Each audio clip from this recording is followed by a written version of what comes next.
বিসিবির প্রেসিডেন্ট নাজমুল হোসেন পাপন যখন দায়িত্বে ছিল তখন বিভিন্ন জনের প্রশ্ন ছিল যে বিসিবির প্রেসিডেন্ট নাজমুল হোসেন পাপন কিভাবে বাংলাদেশ ক্রিকেট বোর্ডের সভাপতি হয়, সে ক্রিকেট বুঝে ক্রিকেটটাকে ধ্বংস করতেছে। তখন অনেকে অনেক কথা বলছিলাম।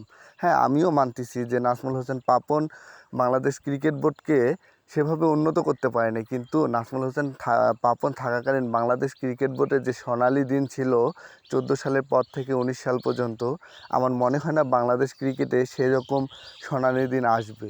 যাই হোক, নতুন বাংলাদেশে নতুন প্রেসিডেন্ট নিয়ে আসলো, দুর্নীতিমুক্ত বাংলাদেশ ক্রিকেট বোর্ডকে উন্নতি করবে, প্লেয়ারদের মধ্যে সমঝোতা হবে, ভালো মানের প্লেয়ার বের হবে। তাহলে বর্তমান যে বিসিবির কর্মকর্তারা আছে বা প্রেসিডেন্ট আছে, ফারুক আহমেদের কথা বলি, কাল থেকে নিউজে আসতেছে 120 কোটি টাকা বিসিবির সে অন্য ব্যাংকে ট্রান্সফার করছে, সে বিষয়ে কেউ জানে না। এবং বিসিবির পরিচালক নাজমুল আবেদিন ফাহিম উনি এটা স্বীকার করছে যে 120 কোটি টাকা অন্য ব্যাংকে ট্রান্সফার হয়েছে, কিন্তু সে জানে না কারণ কি। তাহলে ভাই এখানে দুর্নীতি কোথায়? এখন তো আমরা কেউ কথা বলতেছি না। এটাই স্বাধীন বাংলাদেশ, যেখানে দুর্নীতি হলেও কেউ কথা বলা যাবে না। আগে তো মানুষ কথা বলতে পারতো, এখন কেউ কথা বলতে পারবে না। বাংলাদেশের এমন ক্রিকেটের অবস্থা, জিম্বাবুয়ের মতো দেশের সঙ্গে পরাজয় হয়, কেউ কথা বলার মতো নাই।